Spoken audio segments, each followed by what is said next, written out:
Boa noite, meu querido irmão, minha querida irmã. Mais uma vez estamos aqui para a Escola da Palavra. A Escola da Palavra das quintas-feiras, você já sabe, é aquele dia em que a gente estuda sobre a vida cristocêntrica. E por que vida cristocêntrica? Porque Cristo é o centro da vida da igreja. Cristo é a razão de termos igreja, de sermos chamados de cristãos. E por isso estamos aqui ao longo deste ano aprendendo mais sobre o nosso Redentor, sobre o Senhor Jesus Cristo.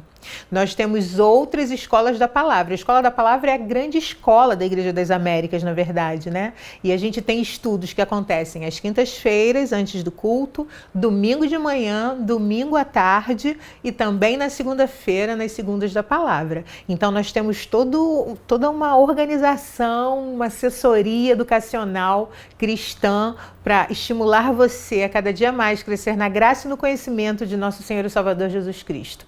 Vamos juntos para mais uma aula? Eu quero convidar você, antes de tudo, a fazer uma oração, entregando ao Senhor esse momento, entregando ao Senhor esse tempo que vamos passar aqui estudando sobre a sua palavra. Vamos orar?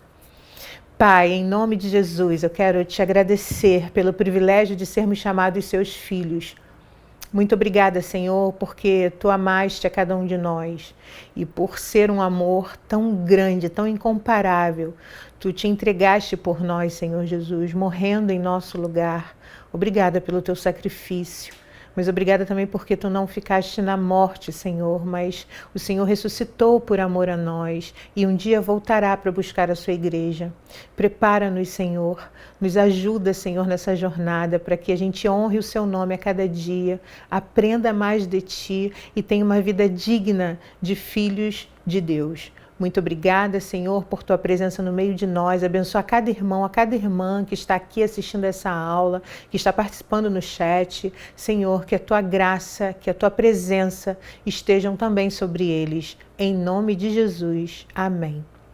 Nós temos estudado na vida cristocêntrica sobre os estados de Cristo. Vimos primeiro os estados de humilhação e estamos encerrando hoje a nossa terceira aula do último estágio do estado de exaltação do nosso Senhor Jesus Cristo.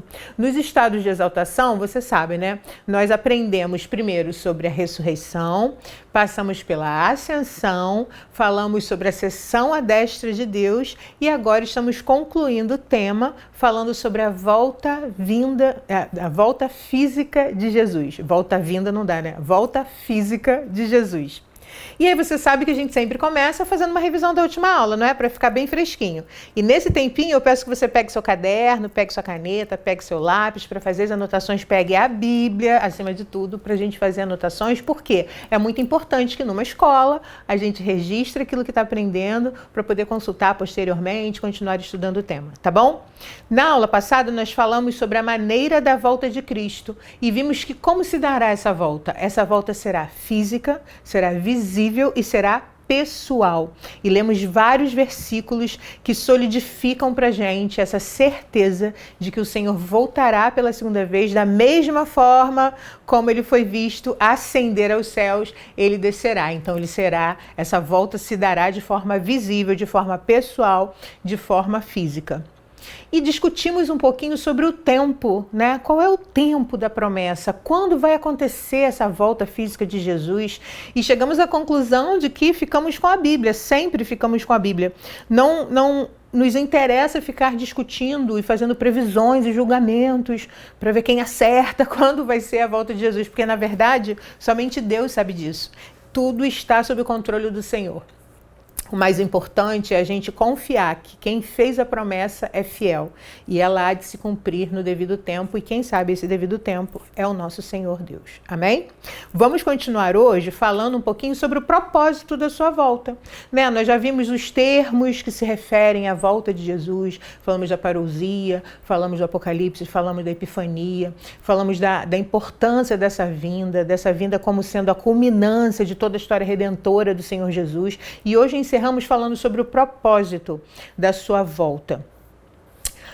Quando a gente fala do propósito da volta, quando a gente fala da volta, a gente pensa em juízo final, em fim dos tempos, né? Eu até me lembrei de um quadro que Michelangelo fez em 1537 que se chama Juízo Final. Depois dá um Google aí, pesquisa, é um quadro bem interessante, a interpretação do artista diante desse tema.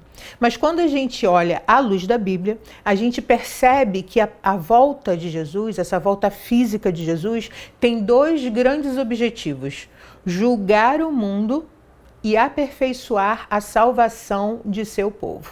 E nós vamos conversar um pouco sobre esses dois propósitos, né? O Berkoff, que é o autor no qual a gente baseia os nossos estudos das quintas-feiras, né? Você sabe que na igreja, toda a igreja tem estudado o tema Cristologia no ano de 2021, não é? E no time de teologia nós usamos este livro, além de outros, mas esse aqui é o livro base. Então, ele é uma referência a qual a gente sempre volta e que a gente sempre cita aqui, porque ele realmente é o livro base de nossos estudos. E ele diz o seguinte: a segunda vinda de Cristo se dará com o propósito de julgar o mundo e aperfeiçoar a salvação do seu povo.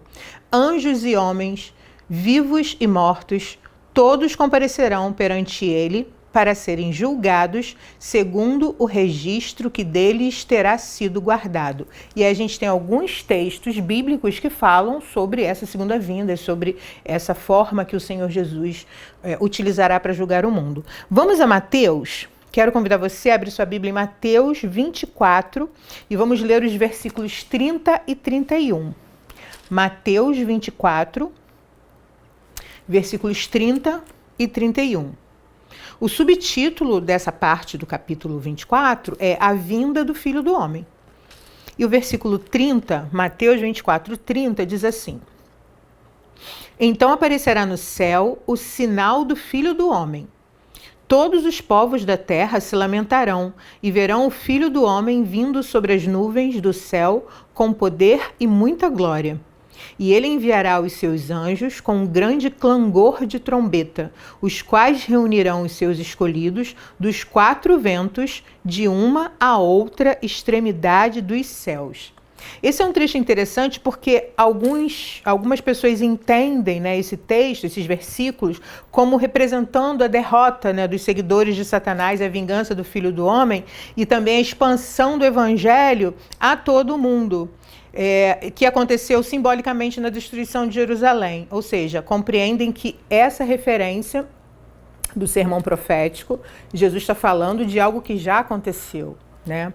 Só que é difícil não interpretar esse texto considerando uma referência à vinda final do Senhor Jesus em julgamento, né, para julgar a terra. Cada interpretação tem as suas dificuldades, né? E é melhor a gente focalizar a mensagem principal de Jesus nesse capítulo. Qual é a mensagem principal desse capítulo? Esteja alerta contra Satanás e pronto para o julgamento. Então, viva uma vida reta diante de Deus. Fica ligado que o inimigo está sempre ao redor, tentando nos tirar da presença de Deus, e prepare-se, esteja pronto para o julgamento. Bom, esse texto de Mateus 24, 30 e 31 traz aí uma referência a Daniel 7, 13 e 14. Esse texto, vamos lá rapidinho para fazer a referência certa, Daniel 7, versos 13 e 14. Diz assim: Eu estava olhando nas minhas visões da noite, e eis que vinha com as nuvens do céu um como o Filho do Homem, e dirigiu-se ao ancião de dias, e o fizeram chegar até ele. Foi-lhe dado domínio e glória e o reino para que os povos, nações e homens de todas as línguas o servissem. O seu domínio é domínio eterno, que não passará, e o seu reino jamais será destruído. Nós lemos essa passagem quando aprendemos sobre os nomes, né, os títulos de Jesus. E quando falamos sobre o Filho do Homem, nós vimos essa referência de Daniel. Aqui é uma referência direta a esse ancião de dias, que seria Deus, né? E o Filho do Homem, que é Jesus, a quem foi dada toda a autoridade, todo o domínio, toda a glória, todo o poder para julgar os povos. Então, em Mateus 24, 30, 31, texto que lemos inicialmente, a gente tem uma referência direta a Daniel 7, 13 e 14. Tem algumas palavras assim nesse texto de Mateus que são interessantes e que eu queria destacar. Primeiro, todos os povos da terra se lamentarão e verão o Filho do Homem vindo sobre as nuvens do céu. Esse verão nos lembra da aula passada. A volta de Jesus será visível, será física, será pessoal. Então, todo olho vai ver a vinda de Jesus. Esse texto deixa claro que essa vinda, essa volta de Jesus não será uma volta apenas no plano espiritual. Será uma volta no plano físico também. Nós veremos Jesus vindo, voltando em grande poder e glória para resgatar o seu povo. Tem uma outra palavra que é interessante, que é sobre as nuvens do céu. Esse espaço de sobre as nuvens nos lembra também o momento da ascensão de Jesus, né? Quando Jesus ascendeu as nuvens. Então, Jesus virá, lembra que o texto lá de Atos 1, 10 e 11 fala exatamente disso? Varões galileus, por que estáis olhando para o céu? Este Senhor Jesus, que assim como subiu, vocês vão vê-lo descer. Ele vai voltar exatamente desse jeito. Então, aqui tem uma reafirmação desse texto, né? Quando diz, o Filho do Homem vindo sobre as nuvens do céu, sobre as nuvens do céu. E aí, o que eu tenho logo adiante é com grande clangor de trombeta. A trombeta é um instrumento interessante porque ela, em geral, anuncia a chegada de pessoas importantíssimas, pessoas que tinham uma grandiosa majestade. Essa majestade era reconhecida publicamente. Portanto, para anunciar que ele estava chegando, que essa pessoa importante estava chegando, anunciava-se através da trombeta. Veja que o Senhor Jesus virá, aparecerá no céu, todos o verão, aparecerá nas nuvens e ele será anunciado por os seus anjos, né, anunciarão a chegada de Jesus com grande clangor de trombeta. E uma outra palavra que é interessante é extremidade, né? Os anjos reunirão os escolhidos do Senhor dos quatro ventos de uma outra extremidade dos céus. Esses termos nos fazem referência, nos fazem lembrar da grandiosidade, da soberania e da majestade do nosso Senhor. A gente não está falando de qualquer pessoa que está voltando. A gente está falando do Redentor da nossa vida, aquele que se deu em nosso lugar e que hoje vive e reina em majestade, sendo o nosso mediador e que em breve voltará para nos levar. E aí nós viveremos para sempre com Ele. Amém? Isso deve arder no seu coração e fazer você adorar o Senhor Jesus, porque a sua história de salvação, a redenção do Senhor, que foi por mim e foi por você, é a história mais linda que já foi contada na Terra. E ela tem um capítulo final que já conhecemos, que é a volta gloriosa do Senhor Jesus. É sobre isso que falamos nesta noite. Amém? Tem mais um texto que eu gostaria de ler com vocês, ainda em Mateus, mas no capítulo seguinte, no capítulo 25, nos versos 31 e 32. Essa parte do capítulo 25 tem por subtítulo, né, na Bíblia de Genebra, é uma Bíblia também que é publicação da Casa Editora Presbiteriana. Se você está à procura de uma Bíblia de estudo, essa aqui é uma ótima indicação, você encontra aqui na Bookstore da Igreja das Américas, por exemplo. E aqui nessa edição nós temos o subtítulo O Grande Julgamento. Então, Mateus 25, versos 31 e 32, o texto diz assim: quando vier o Filho do Homem na sua majestade e todos os anjos com ele, então se assentará no trono da sua glória, e todas as nações serão reunidas em sua presença, e ele separará uns dos outros, como o pastor separa dos cabritos as ovelhas. Esse texto retoma alguns princípios que nós vimos no texto de Mateus 24, não é? Fala também da majestade do Senhor, que ele virá, que todos os anjos virão também, que o Senhor, o Filho do Homem, se assentará no trono de glória e que as nações serão reunidas pelos anjos em sua presença, só que tem um acréscimo, ele separará uns dos outros, assim como o pastor separa dos cabritos as ovelhas. É interessante esse texto porque a gente está falando que um dos propósitos da volta de Jesus é julgar o mundo. E aí eu trago mais um trechinho de Berkhof, que é aqui, é o seguinte, olha. Será uma vinda com terríveis sentenças sobre os ímpios, mas também com bênçãos de eterna glória para os santos. A gente tem falado já, desde a primeira aula, sobre esse tema, né? Que às vezes algumas pessoas têm medo de falar da volta de Jesus, tem receio de pensar em Jesus voltando. Meu Deus, como vai ser isso? Vai ser um momento terrível, um momento de tristeza. Não, na verdade é um momento de profunda glória para nós também, porque nós estaremos compartilhando do poder e da majestade de Jesus. Nós estaremos vendo Jesus em toda a sua majestade. E esse vai ser um momento lindo, com certeza, para o povo de Deus. E Berkoff fala sobre isso, olha.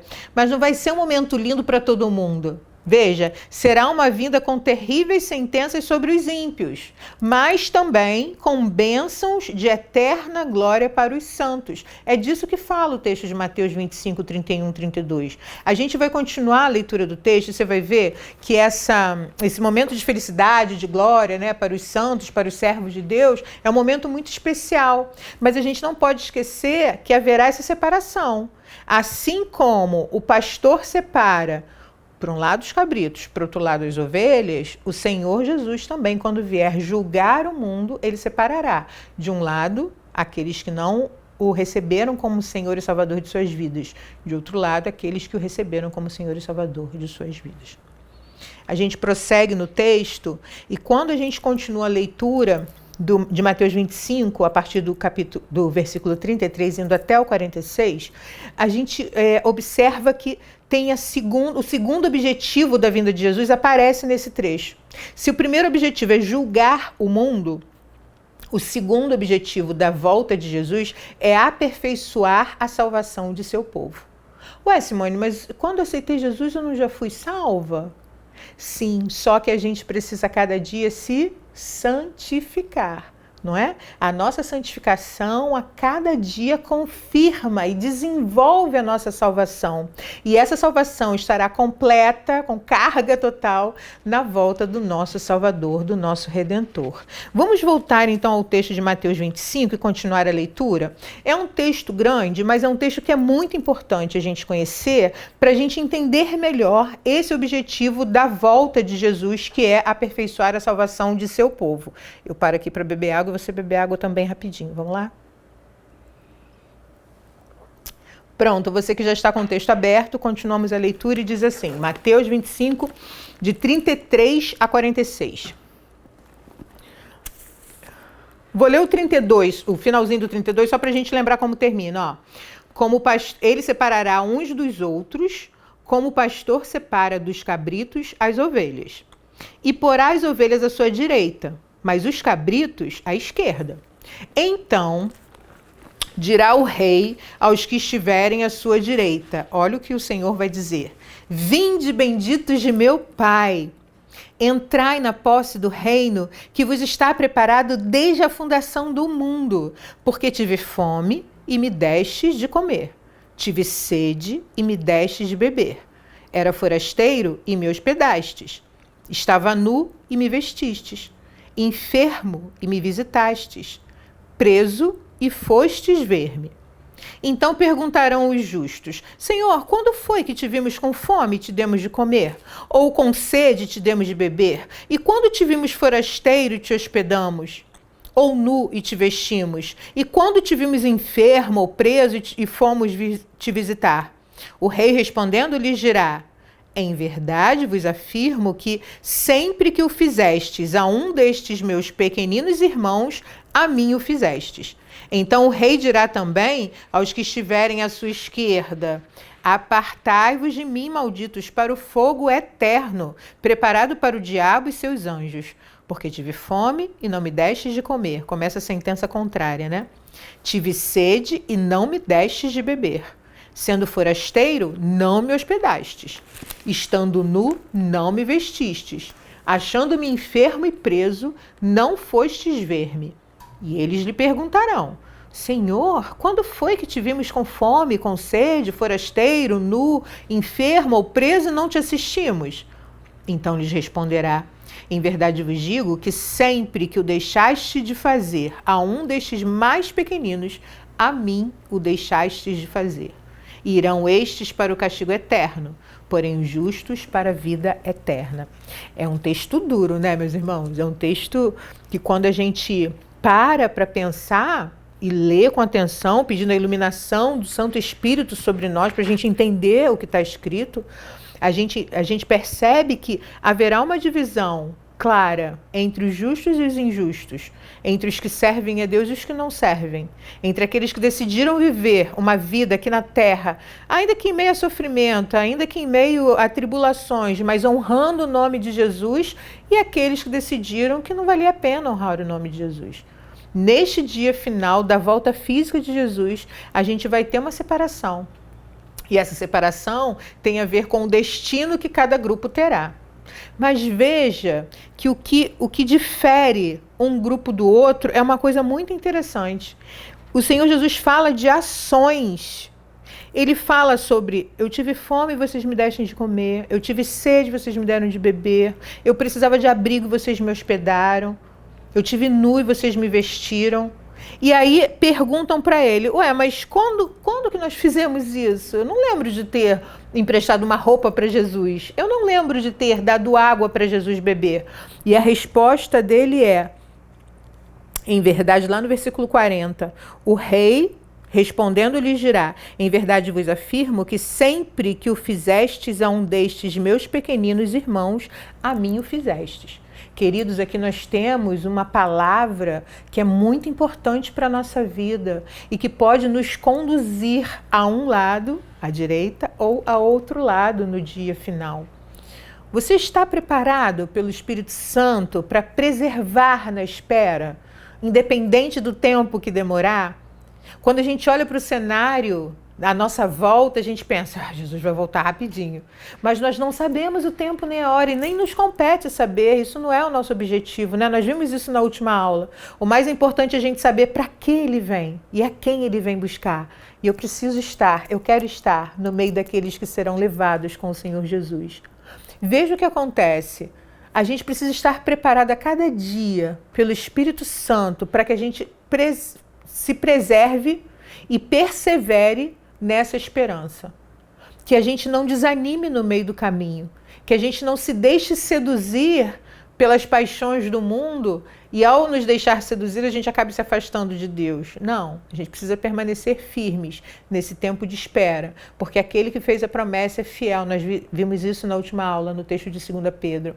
O Senhor prometeu, e mesmo que muitas pessoas achem que está demorando demais, que não vai se cumprir a promessa, nós conhecemos aquele que fez a promessa. E porque o conhecemos, temos a convicção de que sim, ele virá, ele responderá, ele cumprirá aquilo que prometeu. Você está servindo ativamente a Cristo? Porque veja, cada vez que a gente age, dando de comer, dando de beber, vestindo, hospedando a um dos pequeninos, a uma pessoa que é mais humilde, a uma pessoa que precisa dessas coisas materiais, a gente está fazendo isso para o Senhor. O nosso objetivo ao fazer essas ações, ao ter ações compassivas, né, ações de serviço, pensando nas necessidades dos outros, pensando em de alguma forma ajudar a suprir as necessidades dos outros, a gente não tem que fazer isso pensando em ser recompensado. A gente precisa fazer isso porque a gente entende que ao fazer isso com o irmão, é como se a gente estivesse fazendo com o próprio Senhor Jesus. Vejam como isso muda a nossa forma de pensar. Eu não preciso fazer para ser reconhecido, eu não vou ajudar o outro para o meu nome aparecer estampado. Não, eu ajudo o outro, eu estou junto com o outro, servindo a esse outro, porque eu percebo que nele há Jesus. Jesus que morreu por mim, morreu por ele também. Nós somos irmãos, então, em Cristo. E eu preciso ajudá-lo da melhor maneira possível. Então, que a gente pense nisso. Primeiro, que a gente continue firmes na espera, nesse tempo de espera, não sei quanto vai ser, mas que a gente permaneça firme e que a gente esteja servindo ativamente ao nosso Deus, reagindo com ação compassiva diante das necessidades que a gente vê. Isso fez toda a diferença no texto que acabamos de ler, entre os que foram para a direita e os que foram para a esquerda. É interessante que nesse texto, assim como em Mateus 24 e Mateus 25, ele fala dos cabritos e das ovelhas, né? Em Mateus 24 ele não usa a expressão cabritos e ovelhas, ele fala apenas da separação, mas aqui no texto de Mateus 25 ele fala claramente sobre a divisão dos cabritos e das ovelhas. Ele separará uns dos outros, assim como o pastor separa dos cabritos as ovelhas. Vamos pensar um pouquinho sobre essa figura dos cabritos e das ovelhas? Era um costume, né, no Oriente Próximo, ao final do dia, o pastor separar as ovelhas dos cabritos. Ele separava tocando uma flauta ou através de algum som que ele já tinha combinado e que as ovelhas já reconheciam. O que é interessante é que ele tocava essa flauta tanto para cabritos quanto para ovelhas. Só que quem atendia? As ovelhas. Os cabritos eram mais demorados em atender e na maioria das vezes nem atendiam. Então essa separação era importante para que ele tirava as ovelhas, que iam todas bonitinhas, obedientemente para o canto delas, e os cabritos ficavam lá. Uma outra coisa interessante é que as ovelhas ouviam, né, esse combinado, seja o som da flauta, seja alguma expressão verbal, um sonzinho que o pastor fazia, as ovelhas ouviam, reconheciam e atendiam. As ovelhas ouviam, reconheciam e atendiam, enquanto os cabritos ficavam lá parados. Eles eram separados exatamente por isso, porque as ovelhas obedeciam e seguiam, enquanto os cabritos ficavam lá. Queridos, só tem duas possibilidades. Ou a gente é cabrito, ou a gente é ovelha. Não tem uma raça híbrida, sabe? Que mistura. Ah, essa parte aqui eu sou ovelha. Não. Ou a gente é cabrito, ou a gente é ovelha. Ou a gente vai ser colocado à direita no dia da volta de Jesus, ou a gente vai ser colocado à esquerda. E a gente acabou de ler um texto que nos mostra exatamente o que vai acontecer com quem está à direita e é ovelha, e com quem está à esquerda e é cabrito. Não tem uma espécie meio termo, não tem uma espécie híbrida. Ou a gente é cabrito ou a gente é ovelha. Que em nome de Jesus, você e eu sejamos encontradas como ovelhas, que ouvem a voz do Senhor, reconhecem a sua voz e seguem por onde Ele nos manda ir. Amém? Que seja assim em nome de Jesus. Tem um texto, tem um ponto ainda que Berkoff traz pra gente sobre isso, que é: enquanto ele Jesus, sentenciará os ímpios ao castigo eterno, ele justificará publicamente os seus e os conduzirá ao perfeito gozo do seu reino eterno. E isso assinalará a vitória completa de Jesus Cristo. Que lindo! Aquelas que são as suas ovelhas serão justificadas publicamente e serão conduzidas ao perfeito gozo do reino eterno. Isso é maravilhoso, a gente precisa ter isso em mente para confirmar no coração a certeza de que somos ovelhas do Senhor e não somos cabritos. Somos ovelhas do seu pastoreio e estamos aguardando o Senhor vir chamar, a gente vai reconhecer a voz e a gente vai entrar no gozo do nosso Senhor. Amém? Berkoff termina esse tema, que é o tema que a gente está encerrando já também, né? Esse último estágio do estado de exaltação do nosso Redentor, que é a volta física de Jesus, falando sobre uma objeção à doutrina da volta de Cristo. E essa objeção é explicável quando a gente pensa nas doutrinas que fazem objeção à ressurreição de Jesus. Lembram que o presbítero Marcelo falou sobre isso numa aula? Quando ele falou da ressurreição de Jesus, ele falou das teorias, né, que são levantadas para refutar a ressurreição de Jesus, dizendo que foi ou por desmaio, ou que foi roubo do corpo de Jesus, ou que na verdade ele não morreu, ele sofreu de catalepsia ali, ficou desacordado por algum tempo, então não teve ressurreição. Há várias teorias que tentam derrubar a verdade bíblica na qual cremos e que proclamamos de que Jesus ressuscitou. E é justamente fundamentado nessa não ressurreição que existem objeções à volta. Porque o raciocínio que se faz é: se Jesus não ressuscitou, ele não vai voltar. Ele permanece morto, não tem como voltar. Essa é uma objeção à doutrina da volta de Cristo. E para refutar essa doutrina, eu peço que você vá comigo a 1 Coríntios. 1 Coríntios 15, vamos ler alguns versículos. Esse capítulo é um capítulo muito importante e eu convido você a fazer uma leitura atenta e minuciosa depois, anotando no seu caderninho aqueles pontos que você considerar importantes, aqueles pontos que você tiver dúvida, e a gente vai conversando sobre isso. Se você tiver alguma dúvida, coloca aqui no chat ou manda depois pra gente pelo telefone da Igreja das Américas ou pelo e-mail da Igreja das Américas e a gente vai responder. Então vamos fazer a leitura desse capítulo que é fundamental para a gente fortalecer o nosso conhecimento sobre a volta de Jesus e refutar qualquer doutrina que se levante contra essa verdade que é a volta física de Jesus. 1 Coríntios 15 diz assim, o título é A Ressurreição de Cristo, penhor da nossa ressurreição, ou seja, a garantia que nós temos de que um dia seremos ressuscitados está na ressurreição de Jesus. Veja, irmãos, Paulo falando à igreja de Coríntios, né? Venho lembrar-vos o evangelho que vos anunciei, o qual recebestes e no qual ainda perseverais. Por ele também sois salvos, se retiverdes a palavra tal como vô-la preguei, a menos que tenhais crido em vão. Antes de tudo vos entreguei o que também recebi, que Cristo morreu pelos nossos pecados, segundo as Escrituras, e que foi sepultado e ressuscitou ao terceiro dia, segundo as Escrituras, e apareceu a Cefas e depois aos 12. Depois foi visto por mais de 500 irmãos de uma só vez, dos quais a maioria sobrevive até agora, porém alguns já dormem. Depois foi visto por Tiago, mais tarde por todos os apóstolos, e afinal, depois de todos, foi visto também por mim, como por um nascido fora de tempo. Porque eu sou o menor dos apóstolos, que mesmo não sou digno de ser chamado apóstolo, pois persegui a igreja de Deus. Mas pela graça de Deus sou o que sou, e a sua graça que me foi concedida não se tornou vã. Antes trabalhei muito mais do que todos eles. Todavia não eu, mas a graça de Deus comigo. Portanto, seja eu ou sejam eles, assim pregamos e assim crestes. Ora, se é corrente pregar-vos que Cristo ressuscitou dentre os mortos, como, pois, afirmam alguns dentre vós que não há ressurreição de mortos? E se não há ressurreição de mortos, então Cristo não ressuscitou. E se Cristo não ressuscitou, é vã a nossa pregação e vã a vossa fé. E somos tidos por falsas testemunhas de Deus, porque temos asseverado contra Deus que ele ressuscitou a Cristo, ao qual ele não ressuscitou, se é certo que os mortos não ressuscitam.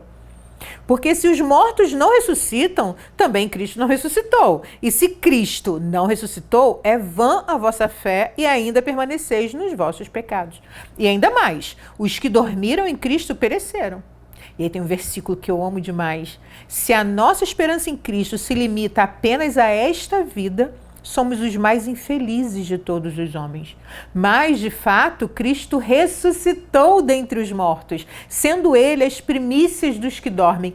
Ele começa argumentando para fazer a igreja refletir sobre o seguinte, ora, se vocês confiaram na palavra de Jesus, vocês precisam compreender toda a obra redentora. E a obra redentora completa inclui a ressurreição. Se Jesus ressuscitou, nós seremos ressuscitados um dia também. Agora, se vocês não acreditam nisso, então está tudo sendo em vão. Vocês estão perdendo seu tempo. É isso que ele está dizendo. Mas ele, lá no versículo 20, diz, mas, como o reverendo JR falou alguns domingos numa pregação, né? Ele gosta muito das conjunções adversativas, eu também, porque mostram o outro lado da história. Veja, mas de fato Cristo ressuscitou dentre os mortos, sendo ele as primícias dos que dormem. Visto que a morte veio por um homem, também por um homem veio a ressurreição dos mortos. Porque assim como em Adão todos morrem, assim também todos serão vivificados em Cristo, cada um, porém, por sua própria ordem. Cristo, as primícias, depois os que são de Cristo na sua vinda. E então virá o fim, quando ele entregar o reino de Deus e Pai, quando houver destruído todo o principado, bem como toda a potestade e poder. Porque convém que ele reine até que haja posto todos os inimigos debaixo dos seus pés. E o último inimigo a ser destruído é a morte. Aleluia! O Senhor Jesus ressuscitou e o Senhor Jesus voltará. E nós também seremos ressuscitados com ele. Acredite, a palavra do Senhor é a verdade. E se está escrito na Bíblia, nós podemos crer com alegria no coração e com desejo de adorar ao Senhor por sua palavra revelada a nós. Amém? Meus irmãos, nós estamos encerrando. Eu queria só trazer duas coisinhas de um professor muito especial que nós tivemos lá numa disciplina do CPAJ, Centro Presbiteriano Andrew Jumper. O professor Heber Campos, o filho, né, Heber Carlos de Campos Júnior. Ele traz para a gente uma comparação, os estágios do estado de humilhação e os estágios do estado de exaltação de Cristo. Como se cada estágio de cada estado tivessem uma equiparação. Veja, começar daqui, ó. Jesus encarnou, se fez homem, habitou entre nós. Isso no estado de humilhação. No estado de exaltação, Jesus voltará. Abaixo, Jesus sofreu, foi humilhado, padeceu, não só quando estava na cruz, nos seus momentos finais, mas ele sofreu também habitando no meio de um povo pecador, de pessoas que o rejeitavam. Mas agora ele está assentado à destra de Deus, sendo nosso mediador, cuidando de nós, governando todo o povo, governando a sua igreja, intercedendo por nós a cada instante. O Senhor Jesus, no estado de humilhação, morre. No estado de exaltação, o Senhor Jesus ascende aos céus. Depois da morte, no estado de humilhação, ele é sepultado. E quando começa o estado de exaltação, ele ressurge, ele é ressurreto. Essa obra gloriosa, o professor Heber Carlos Campos Júnior termina com uma frase que eu acho linda. A coroa da obra redentora de Cristo é a sua exaltação. A nossa história tem um final feliz garantido, porque a história de Jesus tem um final feliz garantido. Isso é muito bonito, isso é para aquecer o seu coração, para te motivar a continuar firme na palavra do Senhor, porque o Senhor Jesus fez toda a sua obra redentora por amor a nós. E essa obra não terminou. Ele voltará para buscar a sua igreja. Eu agradeço muito a sua presença aqui, estar comigo até o final. Que Deus abençoe sua vida grandemente. A gente se vê daqui a pouco no culto da quinta-feira, no culto da Igreja das Américas. Será com certeza um momento em que o Senhor continuará falando aos nossos corações. Que Deus abençoe grandemente a sua vida, seja você aqui presencialmente no culto, seja você participando do culto da sua casa, adorando ao Senhor lá no seu lar, lá com a sua família. O importante é que estejamos juntos, louvando e engrandecendo o nome do Senhor. Na semana que vem, com a graça de Deus, estaremos aqui de novo, na quinta-feira, continuando a aprender sobre como ter uma vida cristocêntrica. Que Deus abençoe a sua vida, que Deus abençoe a sua semana. Beijo.